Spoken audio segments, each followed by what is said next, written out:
The coffee shop smelled like burnt espresso and rain-soaked pavement when Scarlett finally saw her. 10 years. 100 cities. Thousands of dead-end leads and sleepless nights scrolling through blurry social media photos, chasing ghosts in crowds. And there she was, Ivy, her sister, standing behind the counter with flour dusting her dark hair, laughing at something a customer said. Alive. Close enough to touch. Scarlett's hands went numb around her phone. The device clattered onto the table, screen cracking against wood, but she couldn't move to pick it up. Couldn't breathe. Couldn't do anything except stare at the woman who'd vanished from their bedroom the night of her 16th birthday, leaving only a broken window and bloodstains on the carpet that the police said were inconclusive. Ivy looked different now.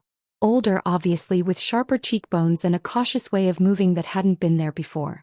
But it was her. Same crooked smile. Same habit of tucking hair behind her left ear when she concentrated.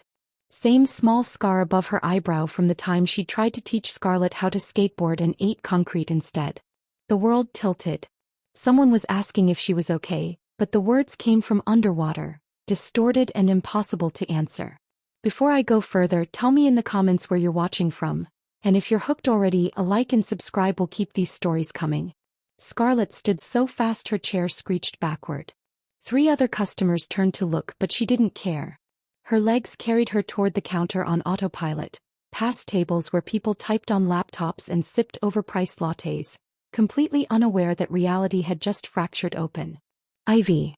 Her sister's name came out strangled, barely audible over the hiss of the espresso machine. But Ivy heard it. Her head snapped up, green eyes going wide, and the bag of coffee beans she'd been holding dropped to the floor. It burst open on impact, sending beans scattering across tile like dark rainfall.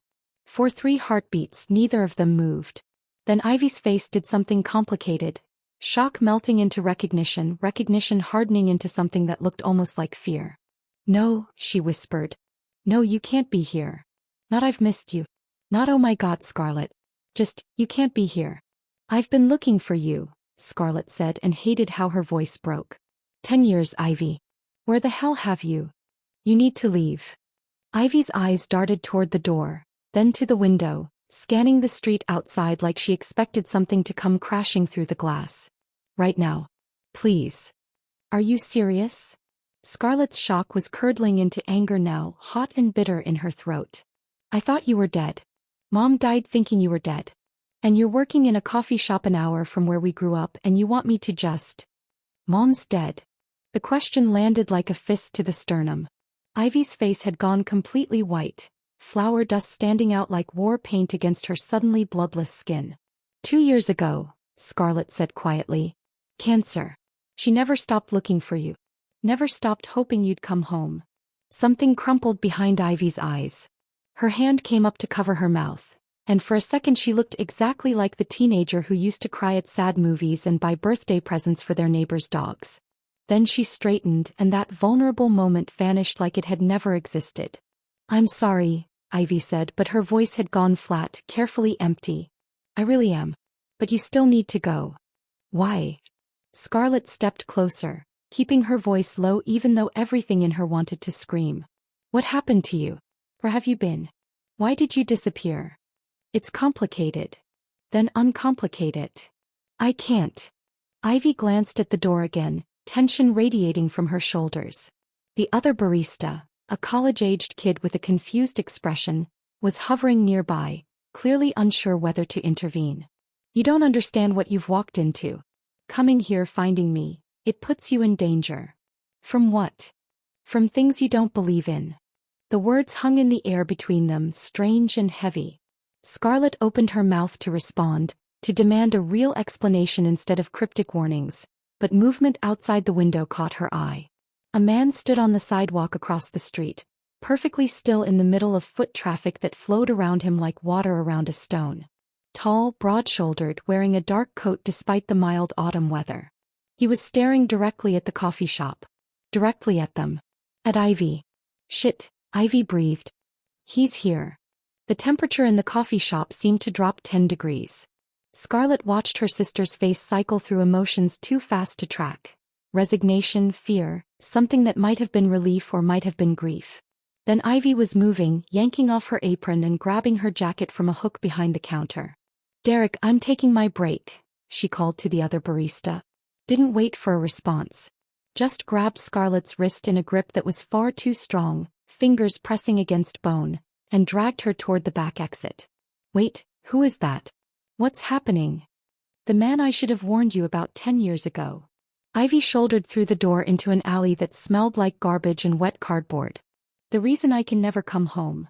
Rain had started falling, light but persistent, soaking through Scarlett's sweater within seconds. She stumbled after her sister, questions piling up faster than she could voice them, but Ivy wasn't slowing down. She pulled Scarlett deeper into the alley, past dumpsters and stacked pallets, moving with the kind of certainty that came from having mapped every escape route. They'd almost reached the street at the far end when a shadow detached itself from the wall ahead of them. The man from across the street. Except he couldn't have gotten here this fast. They'd only been running for 30 seconds and he'd been a full block away.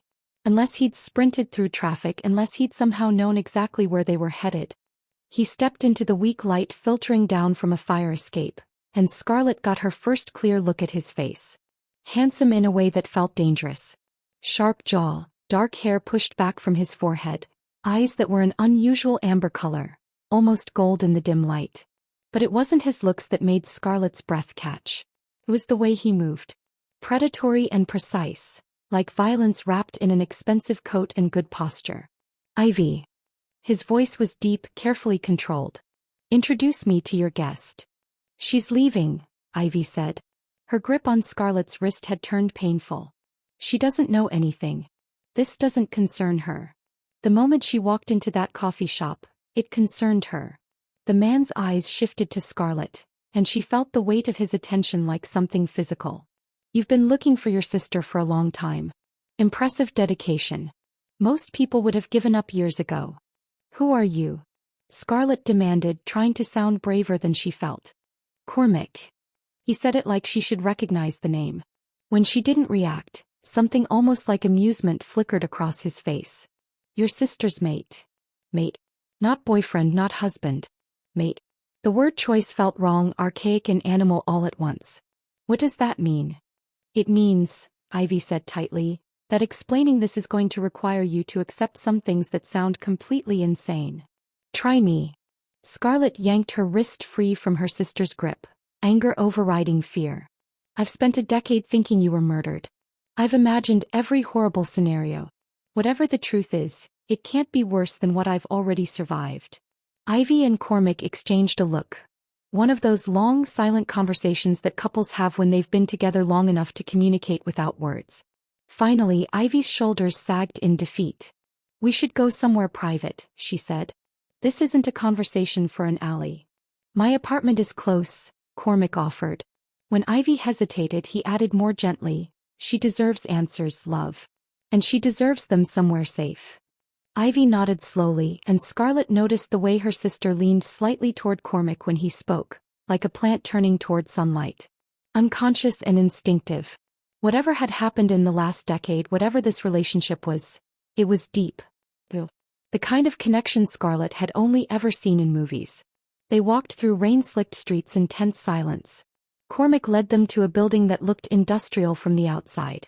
Old brick and tall windows, the kind of place that used to be a factory before developers converted it into luxury lofts. He unlocked a door and gestured them inside, and Scarlett's first thought was that the space looked nothing like she'd expected. Books everywhere. Worn leather furniture. A kitchen that had clearly been used, not just staged for show. Floor-to-ceiling windows overlooking the city, rain streaming down the glass in hypnotic patterns. Felt lived in. Comfortable in a way that made the situation somehow worse. Because monsters weren't supposed to have reading lamps and coffee-stained mugs. "Sit," Cormac said, pointing to the couch. "I'll make tea." "I don't want tea," Scarlett said. "I want explanations."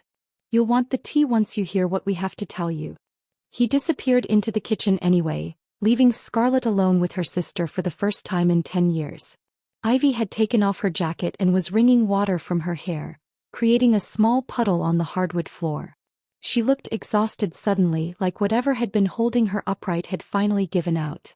"I didn't mean to leave you," she said quietly. "That night. I didn't choose this. Then what happened? I was bitten. Ivy's laugh was bitter, humorless. God, that sounds so stupid when I say it out loud. But it's true. I was walking home from Jenna's house, remember her? Lived 3 streets over? And something attacked me in the park. I don't remember much after that. Woke up 3 days later in a basement across the state with a woman named Helena telling me that my entire life had just ended. Scarlett stared at her sister, waiting for the punchline.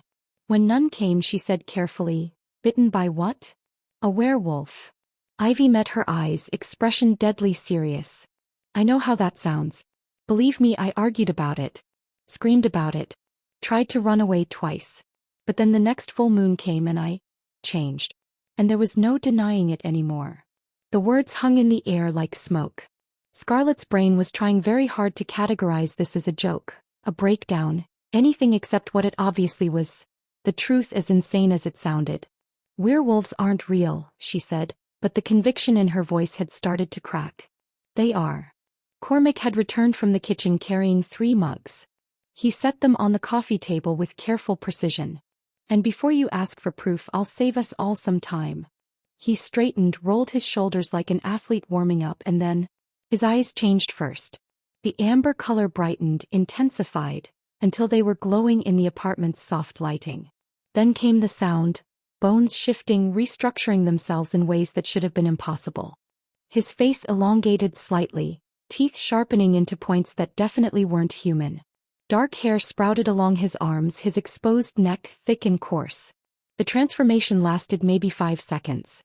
Then he was human again, breathing slightly harder but otherwise unaffected, watching her reaction with those 2 bright eyes. Scarlett's mug slipped from her nerveless fingers. It hit the floor and shattered, hot tea splashing across her shoes, but she couldn't make herself care.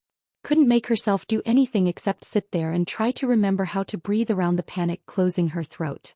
You're actually a werewolf," Cormac finished. "Alpha of the Northridge Pack. Which means I'm responsible for approximately 40 wolves scattered throughout this territory, including your sister." "I don't understand." Scarlett looked at Ivy, searching her face for some sign this was an elaborate prank. "If you were turned, if this happened to you, why didn't you come home? Why didn't you tell us?" "Because Helena made it very clear what would happen if I did." Ivy's hands were shaking around her mug. "New wolves are dangerous, Scarlett. We don't have control for months, sometimes years. I could have killed you. Killed Dad. Killed anyone who got too close when the moon was full. Helena took me in, taught me how to manage it, but part of that meant cutting ties with my old life completely." "Who's Helena?" Cormac corrected quietly. "She died 4 years ago. Vampire ambush." "Vampires. Of course there were vampires too. Why not?" Scarlett was going to laugh or scream or possibly both. "After Helena died," Ivy continued, "I was alone again, barely holding it together. And then I met Cormac." She glanced at him and something soft entered her expression. "He found me during a full moon when I'd lost control. Should have killed me on the spot. That's what alphas do with rogues who threaten their territory. But he didn't. He brought me into his pack instead. Gave me a family again. And somewhere along the way," Cormac added, "we fell in love." The way he said it, simple and certain like gravity or sunrise, made Scarlett's chest ache. She could see it now in the way they orbited each other. The way Ivy's breathing had synchronized with his.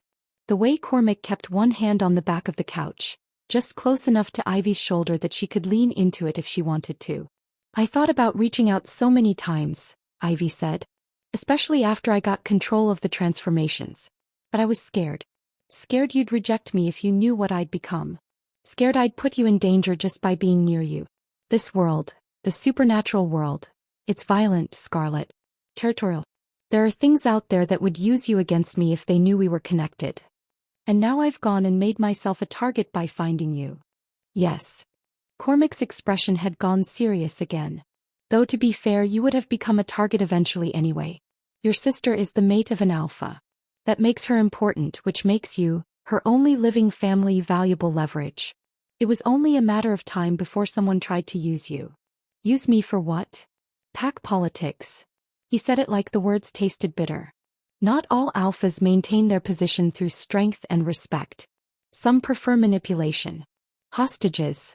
Fear. And there are several neighboring packs who would love nothing more than to see me weakened. Scarlett's head was spinning. 2 hours ago, her biggest problem had been whether to get the salad or the sandwich at lunch. Now she was sitting in a werewolf's apartment, learning that her sister had been turned into a monster and that she herself was apparently some kind of chess piece in supernatural gang warfare. "This is insane," she said. "This whole thing is completely insane." "Welcome to my life," Ivy said with a weak smile. "So what happens now? Do I just go home and pretend I never found you? Pretend werewolves don't exist?" "No." Cormac leaned forward, elbows on his knees, suddenly all business. "You going home alone would be the worst possible thing you could do. By now at least 3 different wolves will have reported seeing you with Ivy. Word travels fast in our world. Every pack in a 100-mile radius will know about you by nightfall." "That's comforting." "It's reality." His tone wasn't unkind, just direct. "But there's a solution. You stay here under our protection while we figure out how to handle this. My pack is strong enough that most enemies won't risk a direct attack. You'll be safe. Stay here. In your apartment. In our territory.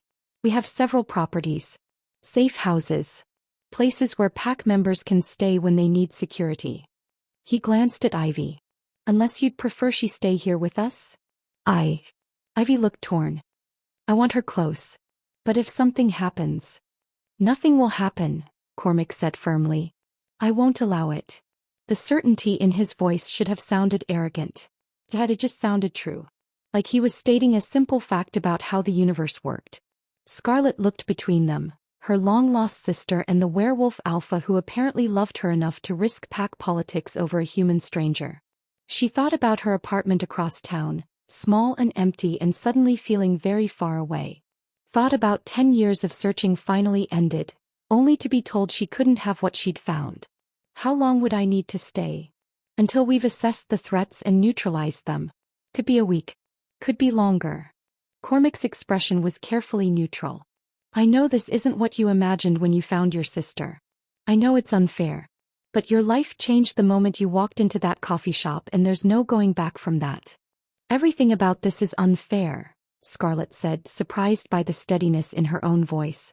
"But I didn't spend 10 years looking for Ivy just to lose her again because I was too scared to deal with complicated. So yeah, I'll play along with your supernatural witness protection program. Whatever it takes." Ivy's eyes went bright with tears. She crossed the space between them in 2 steps and pulled Scarlett into a hug that knocked the air from her lungs. Stronger than Scarlett remembered, strong enough to crack ribs if she wasn't careful. But gentle too. Desperate and relieved and fierce all at once. "I missed you," Ivy whispered against her hair. "Every single day." "I missed you too," Scarlett managed. "Even if you are apparently a werewolf now." Ivy laughed wetly and pulled back, wiping at her eyes.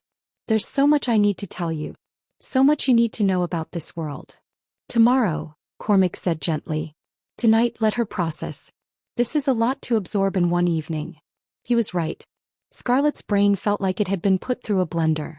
She was exhausted and overwhelmed and still half convinced she was going to wake up and discover this had all been a very strange dream. But then Ivy smiled, tentative and hopeful and real. And Scarlett knew with sudden absolute certainty that whatever came next, whatever dangers or complications this new knowledge brought, she wasn't going to walk away. She'd found her sister. Finally. And no amount of supernatural politics was going to make her lose Ivy again. "Okay," she said. "Tomorrow. But I'm holding you to that explanation." "Deal." Ivy squeezed her hand.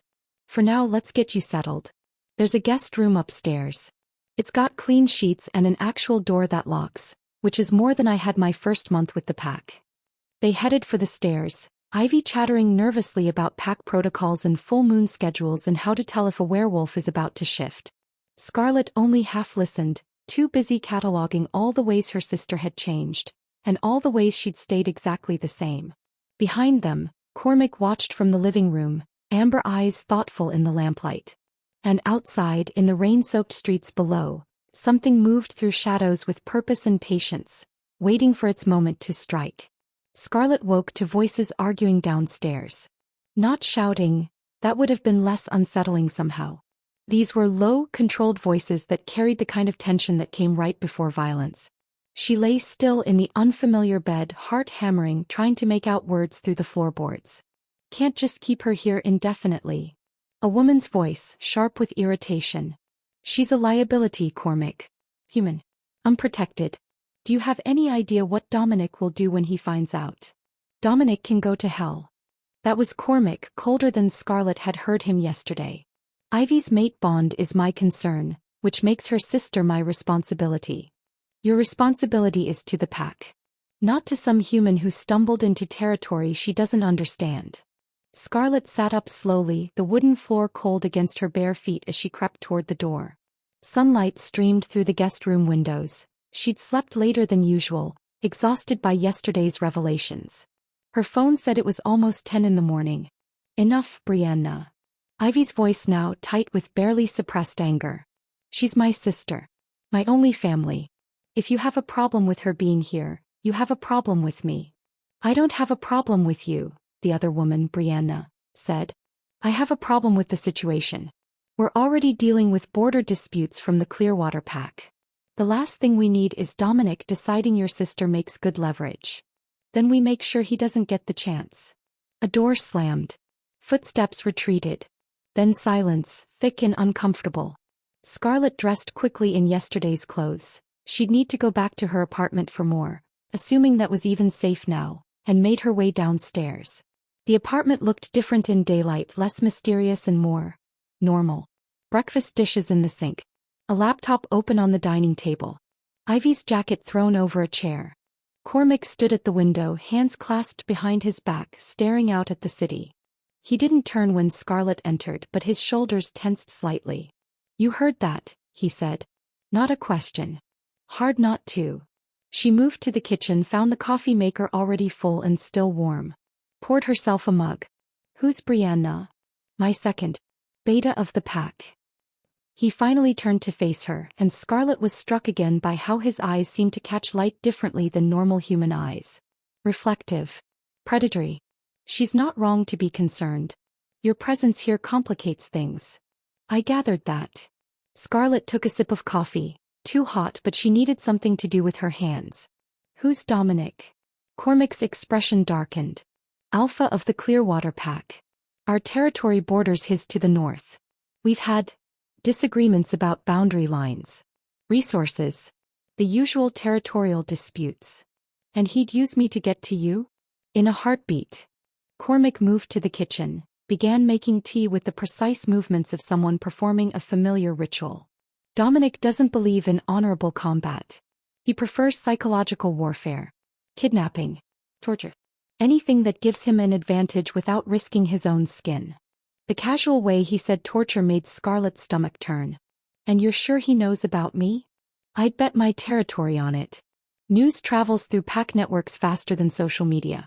By now, every alpha within 200 miles knows that Ivy's human sister showed up at her workplace. He poured hot water over tea leaves, watching them unfurl in the clear glass pot. Most will dismiss you as irrelevant. But Dominic, he'll see opportunity. Great. Scarlett set her mug down harder than intended. So I went from thinking my sister was dead to finding out she's a werewolf to becoming a potential hostage. All in less than 24 hours. I know this isn't fair. You keep saying that. She cut him off, surprised by the anger in her own voice. You and Ivy both. Like acknowledging it's unfair somehow makes it better. But it doesn't change the fact that my entire life just got hijacked by supernatural politics I don't understand and can't control. Cormac studied her for a long moment, amber eyes unreadable. Then he nodded slowly. You're right. Acknowledging it doesn't help. So instead I'll train you. Train me to what? Fight werewolves. She laughed, the sound bitter. I took exactly one self-defense class in college and spent most of it getting thrown on mats. Train you to survive. He carried the teapot to the table, gestured for her to sit. Werewolves have advantages, strength, speed, senses. But we also have weaknesses. Patterns. Tells that give away what we're about to do. If you know what to look for, you're not helpless. Scarlett sat slowly, cradling her coffee mug. And you teach me this why? Out of the goodness of your heart. Because you're important to Ivy, which makes you important to me. He poured tea into 2 cups, the liquid a deep amber color. And because I've seen too many humans die because they didn't know the rules of this world. If you're going to be part of Ivy's life, part of our lives, you need to understand what you're dealing with. Where is Ivy? Handling pack business. She'll be back this afternoon. He slid one of the teacups toward her. Try it. Chamomile and honey. Good for stress. Scarlett took a sip, mostly to have something to do. The tea was sweeter than she usually liked, but the warmth helped settle her nerves. This pack business, is it dangerous? Sometimes. But not today. She's mediating a dispute between 2 younger wolves who both want the same hunting territory. At Scarlett's expression he added, we don't hunt humans if that's what you're thinking. Deer mostly. Elk if we're lucky. It's about the instinct as much as the food. Right. Because that's totally normal. It's normal for us. Cormac's lips twitched in what might have been the ghost of a smile. You'll get used to it. Most humans who spend time around packs adapt faster than they expect. Most humans? How many humans know about all this? More than you'd think. Less than there should be. He leaned back in his chair, cradling his own teacup. There are humans who marry into packs like you might. Humans who work with us. Doctors who understand our physiology, lawyers who handle our legal issues in the human world. We're not completely isolated. But you hide. Keep it secret. We have to. Can you imagine what would happen if the human world knew werewolves were real? We'd be hunted, experimented on, at best turned into carnival attractions. His expression went hard. Our survival depends on secrecy, which is why we're very careful about who we tell. And yet you told me. You didn't give us much choice. You found Ivy. At that point the options were tell you the truth or kill you to protect the secret. He said it matter-of-factly, like he was discussing weather patterns. I chose truth. How magnanimous. But Scarlett's sarcasm felt hollow. She was sitting in a werewolf's apartment drinking tea, having a civil conversation about supernatural politics. Her life had officially jumped the rails into absurdity. The training offer stands, Cormac said. If you want it. I can't make you strong enough to beat a werewolf in a fair fight. No human could. But I can teach you how to avoid fair fights. How to spot danger before it reaches you. How to buy yourself time to escape. Scarlett considered this. Pride made her want to refuse. She didn't need protecting, didn't need some supernatural creature teaching her how to survive. But pride was a luxury she couldn't afford anymore. Not if Dominic was really out there looking for ways to hurt Cormac through the people he cared about. Okay, she said finally. Teach me. Something that might have been respect flickered across Cormac's face. Good. We'll start after you eat something. Training on an empty stomach is a bad idea. He made breakfast, eggs and toast, simple but competent, and they ate in comfortable silence. Scarlett found herself watching him, trying to reconcile the dangerous predator from last night with the man currently buttering toast at his kitchen counter. He moved with an economy of motion that suggested military training or maybe just centuries of practice. Did werewolves live longer than humans? She'd have to ask Ivy. After breakfast, Cormac led her down to the building's basement. It had been converted into a gym. Weights, mats, punching bags hanging from reinforced ceiling beams. Everything looked well used, functional rather than decorative. Rule 1, Cormac said, moving to the center of the largest mat. Never assume a werewolf is alone. We travel in packs for a reason. If you see one, assume there are 3 more you haven't spotted yet. Comforting. Rule 2, eyes. When a wolf is about to shift or attack, our eyes change first. The color brightens, pupils dilate. It's instinctive, we can't help it. You see that happen, you run. And if I can't run? Then you fight smart. He gestured for her to approach. Most humans try to punch when they're threatened. Terrible idea.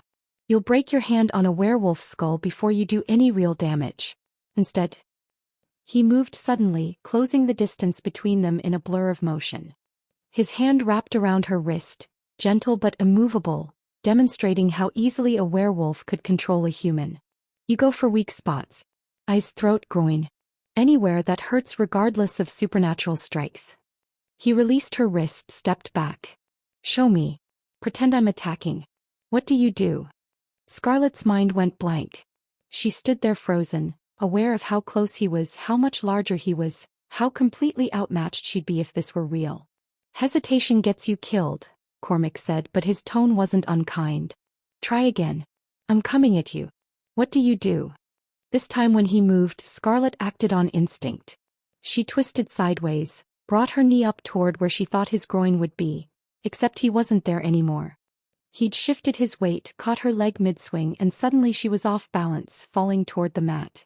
He never hit it. Cormac's arm wrapped around her waist, steadying her, then carefully set her back on her feet. Better, he said. You moved instead of freezing. That's progress. But you telegraphed your attack. I knew what you were going to do before you did it. Let's work on that. They spent the next 2 hours drilling basic defensive moves. How to break a grip. How to create distance. How to read body language for signs of aggression. Cormac was patient but demanding, making her repeat movements until muscle memory started to override panic. By the time they finished, Scarlett was sweating and sore and felt like she'd been hit by a truck. But she'd also landed a strike. Just one, a palm heel to Cormac's sternum that he'd clearly allowed but had still felt satisfying. You're stronger than you think, Cormac said, tossing her a towel. Most humans give up after the first hour. You kept going. Years of stubbornness. Scarlett wiped sweat from her face. My mom used to say I was too stubborn to know when to quit. Something flickered across Cormac's expression. Sympathy, maybe, or recognition of shared loss. Ivy talks about your mother sometimes. Says she was fierce. She was. Scarlett's throat tightened. She never stopped looking for Ivy. Even when everyone else said to let it go, to accept she was gone. Mom refused. I think part of her always knew Ivy was still out there somewhere. She was right. Yeah. Just wish she'd lived long enough to know it. They stood in silence for a moment, the gym's fluorescent lights humming overhead. Then Cormac's phone buzzed. He checked it and his expression hardened. What? Scarlett asked. Brianna. She's picked up scouts near the southern border. Clearwater wolves on our territory. He was already moving toward the stairs. Stay here. Lock the door behind me. Don't open it for anyone except Ivy or me. Wait, is it Dominic? Probably just reconnaissance. Testing our defenses. But tension had entered Cormac's shoulders, and his eyes had started to brighten to that unnatural amber gold. I'll be back within the hour. He was gone before Scarlett could respond, taking the stairs 3 at a time with inhuman speed. She heard the apartment door slam, then silence. Scarlett stood in the empty gym, heart racing, very aware of how alone she suddenly was. She climbed the stairs slowly, locked the apartment door like Cormac had instructed, then moved to the window. The street below looked normal. Cars passing. People walking dogs. A woman pushing a stroller. Completely ordinary, except now Scarlett knew that monsters walked among them, hidden in plain sight. Her phone rang, making her jump. Unknown number. She almost didn't answer, but something made her press accept. Hello. Scarlett Pierce. A man's voice, smooth and cultured. We haven't been properly introduced. My name is Dominic Thorne. I believe we have something to discuss. Her blood went cold. How did you get this number? I have resources. She could hear the smile in his voice. I wanted to reach out personally. Make sure you understand the situation you found yourself in. I'm not interested in whatever you're selling. I'm not selling anything. I'm offering you a choice. The smile faded from his tone, replaced by something harder. You're a pawn in a game you don't understand, placed on the board by your sister's unfortunate choice in mates. Cormac is using you as leverage, keeping you close so that I can't. But I'm offering you freedom. Freedom to what? Become your hostage instead. Freedom to go home. Back to your life. Pretend none of this ever happened. He paused, letting the offer sink in. All you have to do is leave. Walk away from Ivy, from Cormac, from all of this. I'll guarantee your safety. You'll never hear from our world again. And if I don't? Then you remain a piece on the board. Available to be captured. Used. Sacrificed if it serves someone's strategy. His voice dropped lower. I've seen what happens to humans who get caught in werewolf politics, Scarlett. It's not pretty. I'm trying to spare you that fate. By threatening me? By giving you information Cormac won't. She heard papers rustling on his end. Did he tell you about the last human who got involved with his pack? A woman named Claire. She was dating one of his wolves. Dominic's pack took her during a border dispute. Held her for 3 days before Cormac managed a rescue. He survived. But she's never been the same. Can't sleep without medication. Jumps at shadows. The trauma broke something in her that won't ever heal. Scarlett's hand tightened on the phone. Why are you telling me this? Because I don't want that to happen to you. Whatever you think of me, I'm not the monster Cormac's painted me as. I'm an alpha protecting my territory from someone who keeps pushing boundaries, testing limits. And you're an innocent caught in the middle. He sighed. Go home, Scarlett. Before this gets ugly. Before you become another Claire.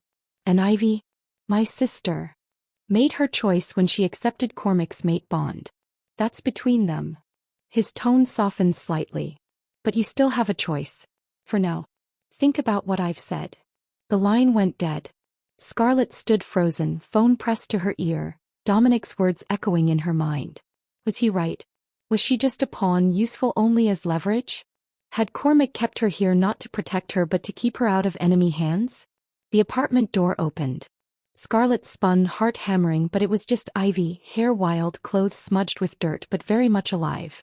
You're okay, Ivy said, relief flooding her face. She crossed the room and pulled Scarlett into a tight hug. Cormac called. Said there were scouts. I came as fast as I could. I'm fine. Scarlett's voice came out steadier than she felt. But I need you to tell me something. And I need you to be honest. Ivy pulled back, searching her face. What? Am I here because Cormac wants to protect me?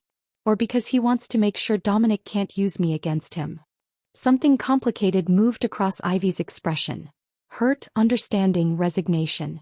She took Scarlett's hands in hers, grip firm and warm.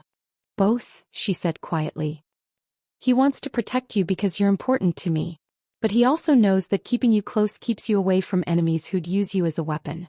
Is that manipulative? Maybe. But it's also practical. This is how werewolves think, Scarlett. How they survive. Everything is strategy, even kindness. Dominic called me. Scarlett watched her sister's face pale. He offered to let me go. Said I could go home, be safe if I just walked away from all this.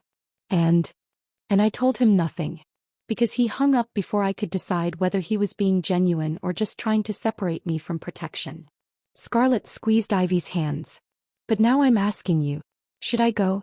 Would it be better, safer, if I just disappeared back into my normal life?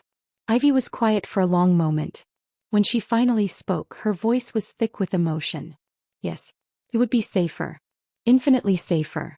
You'd be out of the crossfire, away from pack politics and territorial disputes and all the violence that comes with our world. But I don't want you to go.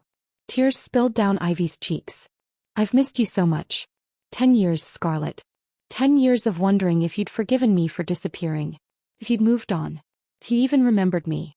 And now you're here and you know everything, and for the first time since that night in the park I have my sister back. So no, I don't want you to leave. I want you to stay. I want you in my life, even if it's complicated and dangerous and completely unfair to ask. Scarlett pulled her sister close, felt Ivy shake with silent sobs. Made her decision. Then I'm staying, she said firmly. I didn't find you just to lose you again. Whatever comes, Dominic, pack politics, all of it, we'll face it together. Outside, thunder rumbled in the distance.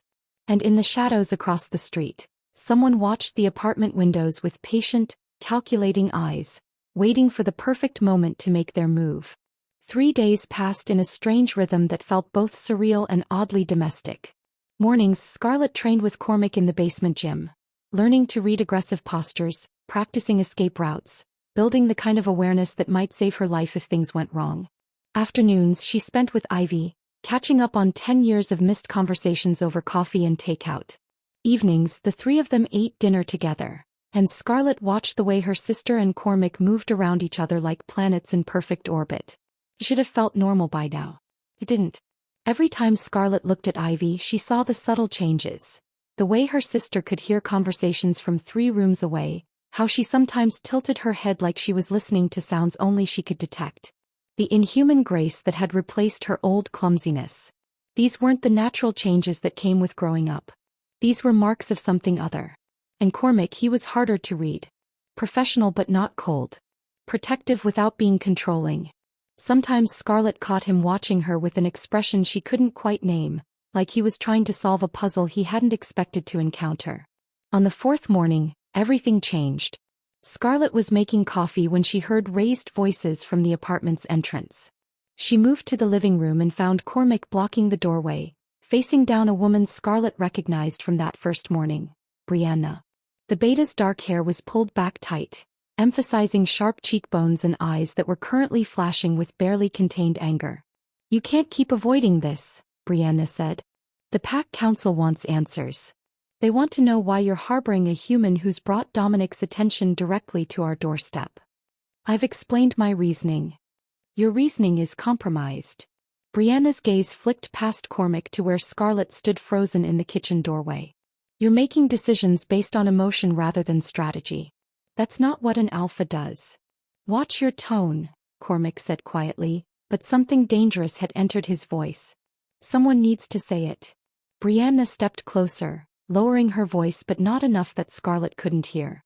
"You're putting the entire pack at risk for one human. Dominic has already sent 3 separate scouting parties into our territory this week. He's testing us, looking for weaknesses. And every day she stays here we look weaker. Then perhaps Dominic needs a reminder of why testing us is a bad idea. Or perhaps you need to remember that being alpha means making hard choices." Brianna's expression softened slightly. "I know Ivy loves her sister. I understand why you want to help. But at what cost, Cormac? How many pack members are you willing to risk to keep one human safe?" The question hung in the air like smoke. Scarlett felt her stomach twist because Brianna wasn't wrong. She'd been here 4 days and already there had been border incursions, territorial challenges, threats that hadn't existed before she'd walked into that coffee shop. "I'll meet with the council tonight," Cormac said finally. "They can voice their concerns directly. They'll want more than words." Brianna glanced at Scarlett again, and this time her expression was almost apologetic.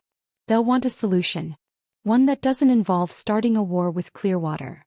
She left without waiting for a response. Cormac stood in the doorway for a long moment, tension radiating from his shoulders, before finally turning to face Scarlett. "I'm sorry you had to hear that. She's right though, isn't she?" Scarlett set down her coffee mug carefully. "I'm causing problems just by existing here." "You're not causing anything. Dominic is." But something in his tone lacked conviction. Before Scarlett could respond, Ivy emerged from the bedroom already dressed for the day. She must have heard the entire conversation, Werewolf hearing, because her expression was troubled. "The Pack Council," she said to Cormac. "They're going to push for her to leave. I won't let that happen. You might not have a choice." Ivy moved to stand beside Scarlett, a united front. "If the council decides she's a threat to pack safety, they can overrule you. It's happened before. Not with me as Alpha. There's a first time for everything." Ivy's voice was gentle but firm. "And if you fight them on this, if you put Scarlett above the pack's well-being, they'll start questioning your leadership. That's exactly what Dominic wants. Discord. Weakness. Reasons for your own pack to turn against you." Cormac's jaw tightened. For a moment, Scarlett saw past his controlled exterior to the man beneath. Frustrated, conflicted, caught between protecting someone he cared about and protecting the 40 wolves who depended on his leadership.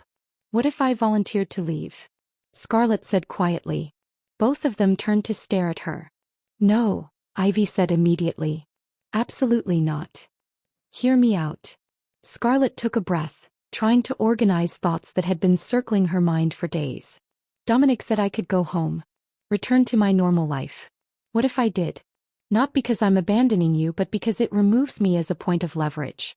If I'm not connected to the pack, if I'm just some random human living her life, there's no reason for Dominic to target me. Except he'd know you have information," Cormac said. "Knowledge of our world. Our weaknesses. That makes you a liability regardless of where you live." Then I signed something. A contract. Whatever werewolves use to ensure secrecy. "There is no contract," Ivy said, her voice tight. "There's trust or there's death. Those are the only guarantees in our world." The words landed like stones. Scarlett had suspected as much, but hearing it stated so bluntly made her chest constrict. "So my options are stay here and risk your pack's safety, or leave and hope Dominic keeps his word not to kill me for what I know." Your option is to stay here under our protection while we handle Dominic. Cormac's tone left no room for argument. I didn't bring you into this just to throw you to the wolves. He caught himself. Poor choice of words. But the point stands. You're under my protection now. That means something. Even if your pack disagrees? Especially then. An alpha who abandons those under his care isn't an alpha worth following. He checked his watch. I need to make some calls before the council meeting. Ivy, stay with her. Don't leave the apartment. He disappeared into his office, leaving Scarlett alone with her sister. Ivy immediately pulled her into a hug, grip tight enough to hurt. Don't even think about leaving, Ivy whispered fiercely. I can't lose you again. I won't. I'm not going anywhere, Scarlett promised, even though the promise felt hollow. Because the truth was she could feel the walls closing in. Pack politics she didn't understand. Territorial disputes that predated her existence. And at the center of it all, Dominic, waiting like a patient spider for the perfect moment to strike. They spent the afternoon in tense silence. Ivy tried to act normal, chatting about pack members Scarlett should meet, sharing stories about full moon runs and pack gatherings. But her sister's smile never reached her eyes, and every time a car passed on the street below, Ivy's head would snap toward the window, body going rigid with alertness. By evening, Scarlett's nerves were frayed. She'd read the same page of her book 6 times without absorbing a single word. The apartment felt smaller somehow, walls pressing in despite the high ceilings and open floor plan. When Cormac emerged from his office, his expression was grim. The council meeting is in an hour. I need to go prepare. He looked at Ivy. Keep the doors locked. Windows closed. If anything feels wrong, anything at all, you call me immediately. I know the protocol, Ivy said. I'm serious, Ivy. Dominic's been too quiet the last 2 days. That worries me more than the scouting parties. You think he's planning something? I think he's waiting for an opportunity. Cormac's gaze shifted to Scarlett. Which is why I'm leaving Marcus outside. He'll be in the car across the street. You won't see him, but he'll be watching. Marcus is solid, Ivy said, answering the question on Scarlett's face. One of Cormac's best fighters. If trouble comes, he'll know. Cormac kissed Ivy, quick but intimate, the kind of kiss that spoke of years together rather than months. And then he was gone, the apartment suddenly feeling emptier in his absence. So we just wait? Scarlett said. We wait. Ivy moved to the kitchen, began pulling out ingredients for dinner. Might as well eat something. Stress cooking is a real thing in werewolf culture. They made pasta together, falling into an easy rhythm that reminded Scarlett of childhood. Back when their biggest problem was fighting over who got to lick the mixing bowl. The normalcy of it felt like a lifeline, something solid to hold on to while everything else spun out of control. They were halfway through dinner when Ivy's phone rang. She checked it, frowned. It's Brianna. Hang on. She stepped into the other room, voice too low for Scarlett to hear. But whatever she was hearing made her shoulders go tense, made her start pacing like a caged animal. When she returned, her face was pale. What happened? The council voted. Ivy's voice was flat. They want you relocated. Tomorrow morning. To a safe house 2 states away, far enough from pack territory that Dominic won't consider you a threat worth pursuing. And Cormac agreed to this? He was outvoted. 4-1.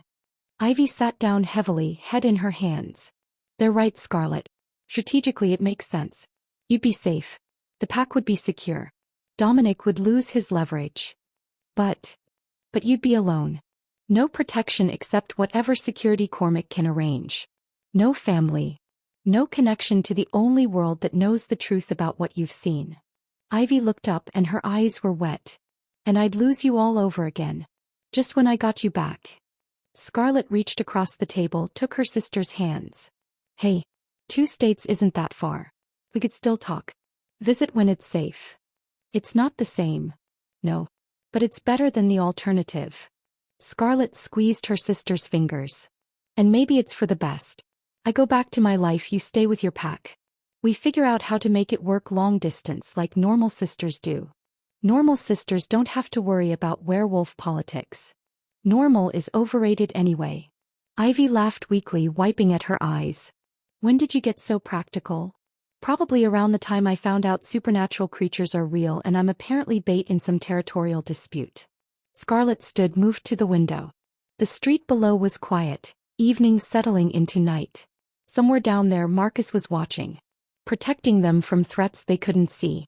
And somewhere else, maybe close, maybe far, Dominic was planning his next move.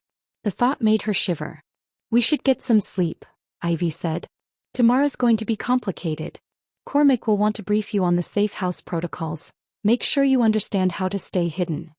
They cleaned up dinner in silence, both lost in thoughts they didn't voice. Scarlett was heading for the stairs when she heard it. A sound that didn't belong. Glass breaking. Not from inside the apartment but close. Too close. Ivy's head snapped up, eyes already brightening to that unnatural amber. "Get away from the windows." "What?" The living room window exploded inward. Something dark and fast came through the shattered glass, landing in a crouch on the hardwood floor. Then another. Then 3 more. Wolves. Massive, fur dark as midnight, eyes glowing in the apartment's soft lighting. And standing in the broken window frame, silhouetted against the city lights, was a man Scarlett had never seen but somehow knew instantly. Dominic. Smiling like he'd just won a game they hadn't known they were playing. "Hello, Ivy," he said pleasantly. "I believe we have something to discuss." Time seemed to fracture into sharp, crystalline moments. Ivy shoving Scarlett backward, away from the wolves spreading through the apartment like shadows made flesh. The sound of furniture crashing as bodies collided. Dominic's voice, smooth and unhurried, giving orders in a language Scarlett didn't recognize. And underneath it all her own heartbeat, too fast, too loud, drowning out rational thought. "Stay behind me," Ivy growled, and her voice had changed, deeper, rougher, barely human. She was shifting, bones restructuring beneath her skin, preparing for a fight she couldn't possibly win. 5 against 1. Even Scarlett's limited knowledge told her those were impossible odds. "Ivy, please." Dominic stepped through the broken window with casual grace, glass crunching under his expensive shoes. "Let's not make this violent. I'm here to talk. You brought 5 wolves into my home. That's not talking." Ivy's transformation had stopped halfway, caught between human and beast, a grotesque hybrid that should have been terrifying but instead just looked desperate. "Where's Marcus?" "Indisposed." Dominic's smile never wavered. "Don't worry, he's alive. Unconscious but alive. I'm not a monster despite what Cormac's told you. You broke into my apartment. Threatened my sister." Ivy's voice was pure venom. "That makes you a monster by any definition. I gave your sister a chance to leave peacefully. She chose to stay." Dominic's eyes found Scarlett, and she felt the weight of his attention like ice down her spine. "I'm simply collecting what's owed. She's a liability to both our packs now. Better she comes with me where she can't cause further problems. Over my dead body. That can be arranged, but I'd rather avoid it. You're not my enemy, Ivy. Cormac is." Dominic gestured, and 2 of the wolves moved to flank him, positioning themselves between Ivy and Scarlett. "Come quietly, Miss Pierce. I promise you'll be treated well. Better than being shipped off to some isolated safe house where Cormac can forget about you." "How did you?" Scarlett's voice cracked. "How did you know about the safe house?" "I have sources inside Cormac's pack. Wolves who are tired of his leadership. Who see weakness where there should be strength." Dominic's expression turned almost sympathetic. "Did you really think his entire pack supported keeping you here? Brianna's been feeding me information for months." The betrayal hit Scarlett like a physical blow. Brianna. Cormac's second. His most trusted advisor. And she'd been working with Dominic all along. "You're lying," Ivy said, but doubt had crept into her voice. "Am I? Then how did I know about tonight's council meeting? About their decision to relocate your sister? About Marcus being the only guard assigned to watch this apartment?" Dominic took a step closer, and the wolves moved with him in perfect synchronization. "Cormac's pack is fracturing, Ivy. His obsession with protecting one human has made him weak. Made him vulnerable. I'm simply taking advantage of the situation." A phone rang, shrill and sudden in the tense silence. Ivy's phone still on the dining table. She didn't move to answer it, but Dominic gestured to one of his wolves, a lean, dark-haired woman who'd remained human. She picked up the phone, glanced at the screen. "It's Cormac," she said. "Answer it. Put it on speaker." Dominic's smile widened. Let's see how fast he can get here. The woman swiped to accept and Cormac's voice filled the apartment, tight with barely controlled panic. Ivy. Tell me you're okay. Tell me Scarlett's okay. We're fine, Ivy said, though her eyes never left Dominic.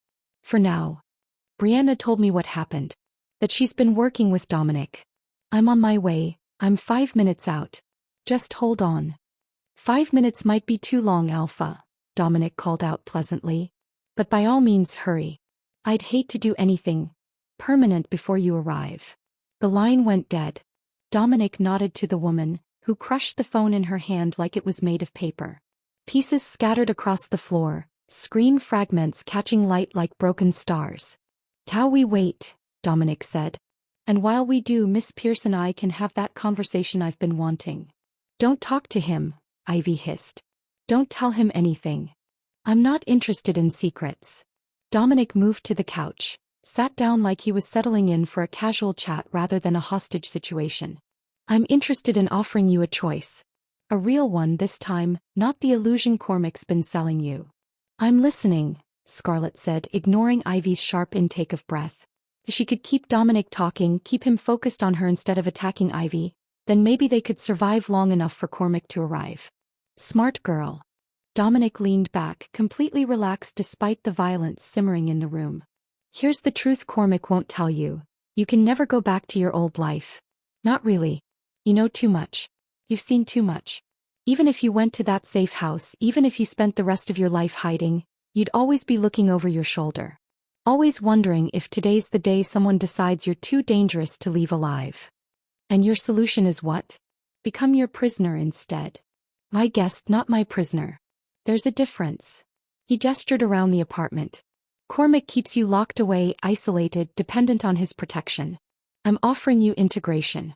A place within my pack, not as leverage but as family.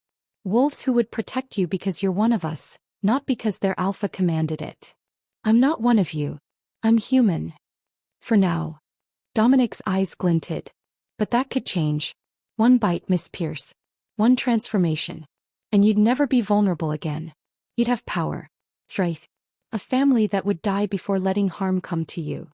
The offer hung in the air, seductive and terrible. Scarlett could feel Ivy's horror radiating across the room, but part of her, a small, traitorous part, wondered what it would be like. To be strong. To never feel helpless again. To truly belong in the world her sister inhabited. "He's manipulating you," Ivy said desperately. "Turning someone against their will is forbidden. He'd be executed by the Werewolf Council." "Who said anything about against her will?" Dominic's smile turned sharp. "If she asks for it, if she chooses transformation freely, then there's no crime. Just an alpha offering sanctuary to a human in need. And if I refuse? Then we return to the original plan. You come with me. Live as my guest. My very carefully watched guest. Until this situation with Cormac resolves itself. Could be weeks. Could be months. Depends on how stubborn he wants to be." Footsteps pounded up the stairs outside. The apartment door crashed open and Cormac burst through, eyes blazing gold, partially shifted, looking more beast than man. 3 other wolves flanked him, pack members who'd answered his call. The room exploded into motion. Dominic's wolves attacked before Cormac could even assess the situation. Bodies collided with brutal force, the sound of impact like cars crashing. Furniture shattered. Someone, a wolf Scarlett didn't recognize, went through the coffee table with splintering under supernatural weight. "Get her out." Cormac roared at Ivy while grappling with 2 wolves at once. "Now." But Ivy was already moving, grabbing Scarlett's arm and dragging her toward the bedroom. They'd almost made it when the dark-haired woman from earlier blocked their path, lips pulled back in a snarl that revealed lengthening fangs. "I don't want to hurt you," the woman said. "But I will if you don't step aside. Then I guess you'll have to hurt me." Ivy shoved Scarlett behind her and launched herself at the other wolf. They hit the wall with enough force to crack plaster. Scarlett stumbled backward, trying to stay out of the way while chaos erupted around her. The apartment had become a war zone, wolves tearing at each other with claws and teeth, blood spattering across walls and furniture, the air thick with growls and the wet sound of flesh tearing. She needed to move. Needed to help somehow. But she was useless here, a liability in a fight between monsters. Then she saw it, Cormac's phone fallen from his pocket during the initial attack. It had skidded across the floor and now lay near her feet, screen miraculously intact. Scarlett grabbed it, pulled up recent calls, found Brianna's number. The beta had betrayed them, but maybe if Scarlett could reach her, could convince her that this wasn't the way. The call connected. "It's done," Brianna said without preamble. "Dominic has the girl?" "No," Scarlett said, voice shaking. "But he's here. He's killing your pack members. Is this what you wanted? Is this what betraying Cormac gets you?" Silence. "Then, who is this? The liability. The human who's supposedly causing all your problems." Scarlett watched Ivy wrestle with the dark-haired wolf, both of them covered in blood. "Dominic said you've been feeding him information. That you want Cormac gone. Was he telling the truth?" More silence. When Brianna spoke again, her voice was rough. "You don't understand pack politics. You don't understand what's at stake. Then explain it to me. Because from where I'm standing, you sold out your alpha for what? Power? Territory? What was worth this? Survival." The word came out bitter. "Cormac's too honorable for his own good. He follows rules that other alphas exploit as weakness. Dominic's been pushing at our borders for years, taking territory piece by piece, and Cormac refuses to respond with appropriate force because he doesn't want to start a war. But the war's already started. We're just losing it slowly. So you decided to speed things up?" "I decided to give Dominic what he wanted so he'd stop taking what he wasn't owed. You were supposed to be a peace offering. A way to end this without more bloodshed." Brianna's voice cracked. "I never wanted this. Never wanted." A scream cut through the apartment. Scarlett's head snapped up in time to see Cormac go down under 3 wolves, their combined weight driving him to the floor. Dominic stood over him, expression calm, one hand raised to deliver a killing blow. "No." Ivy's shriek was inhuman, pure anguish. She abandoned her own fight and threw herself at Dominic, but she was too far away, too slow. The blow never landed. Brianna came through the broken window like a missile, slamming into Dominic with enough force to send them both crashing through the opposite wall into the bedroom. The fight shifted immediately, Dominic's wolves turning to help their alpha while Cormac's pack pressed the advantage. Scarlett stood frozen, phone still pressed to her ear, listening to the chaos on the other end. Brianna's labored breathing, Dominic's enraged roar, the sound of destruction as they tore the bedroom apart. "I'm sorry," Brianna said through the phone, voice barely audible. "Tell Cormac I'm sorry." The line went dead just as the bedroom wall collapsed entirely. Dominic emerged from the rubble, Brianna's body hanging limp in his grasp. He dropped her carelessly and she didn't move, unconscious or dead, Scarlett couldn't tell. His eyes found Cormac, then Ivy, then finally landed on Scarlett. "This is your fault," he said quietly. "All of this. If you'd just left when I asked." "If I'd left, you would have found another excuse," Scarlett shot back, surprised by the steadiness in her own voice. "This was never about me. It was about power. About you wanting what Cormac has." "You're right." Dominic's smile was terrible. "And now I'm going to take it." He moved faster than Scarlett's eyes could track. One moment he was across the room, the next he was in front of her, hand closing around her throat. The pressure was immense but carefully controlled. Enough to cut off air, not enough to crush her windpipe. "Let's see how honorable your alpha is when you're the one paying for his choices," Dominic whispered. The world started to darken at the edges. Scarlett clawed at his hand uselessly, human strength nothing against supernatural power. She heard Ivy screaming, heard Cormac roaring, but they sounded distant, underwater. Then something changed in Dominic's expression. His grip loosened slightly, confusion flickering across his face. He looked down at his chest, where a dark stain was spreading across his shirt. Brianna stood behind him, bloody and swaying, a silver knife clutched in her shaking hand. "Wolfsbane," she gasped. "Coated the blade. You're finished." Dominic released Scarlett and turned, but his movements were sluggish now, poisoned blood slowing his supernatural reflexes. Brianna stabbed him again, and this time he went down, crashing to his knees. His wolves hesitated, torn between helping their fallen alpha and continuing the fight. That moment of indecision was all Cormac's pack needed. They pressed forward, and suddenly Dominic's wolves were retreating, dragging their alpha toward the broken window. This isn't over, Dominic snarled, but the threat was weakened by the blood on his lips. She's still a target. Always will be. Then they were gone, disappearing into the night, leaving only destruction and blood behind. The apartment fell silent except for labored breathing. Scarlett collapsed against the wall, gasping for air, her throat bruised and aching. Ivy was beside her instantly, hands checking for injuries, tears streaming down her face. "I'm okay," Scarlett managed. "I'm okay." But she wasn't. None of them were. Brianna had collapsed again, Cormac kneeling beside her, trying to stop the bleeding from wounds Scarlett hadn't seen her sustain. The other pack members were in various states of injury but alive.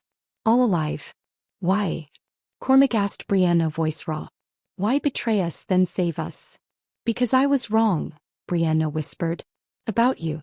About what strength means. I thought." She coughed, blood flecking her lips. "I thought mercy was weakness. But watching you fight for her, for someone who's not pack, not wolf, I understood. Real strength is protecting those who can't protect themselves. Even when it costs everything." "You're not dying here," Cormac said firmly.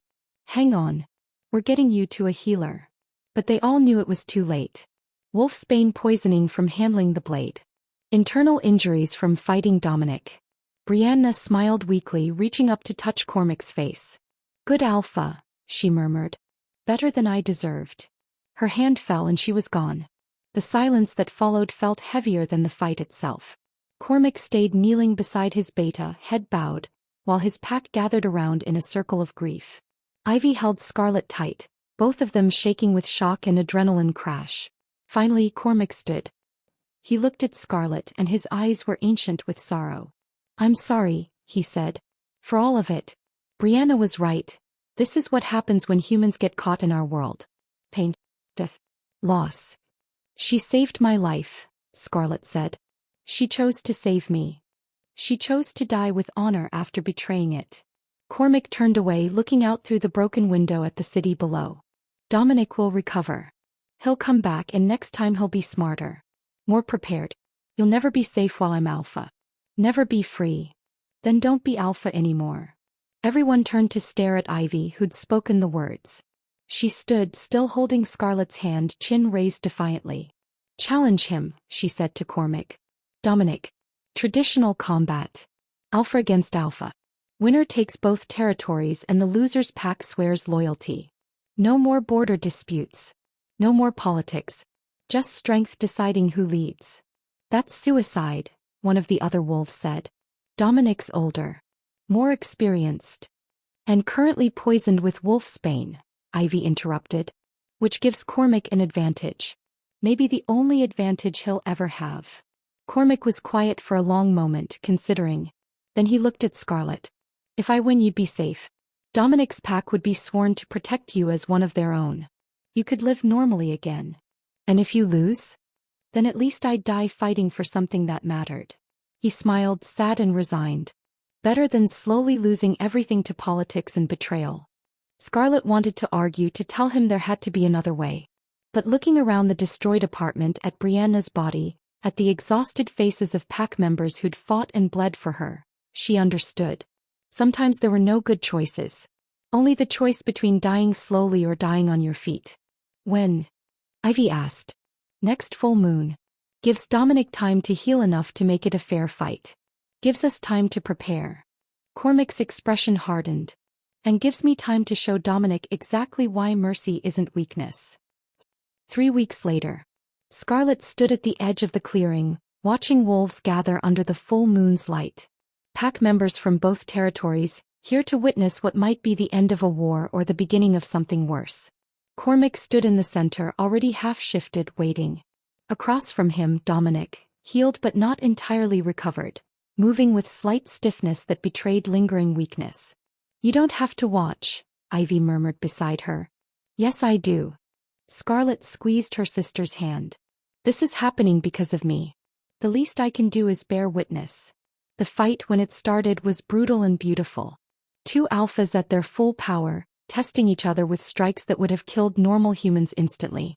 The clearing became a blur of motion, claws and teeth and blood reflecting moonlight. It lasted exactly 17 minutes. When it ended, Dominic lay motionless on the ground and Cormac stood over him, bloodied, exhausted but alive. Victorious. Dominic's pack knelt as one, acknowledging their new alpha.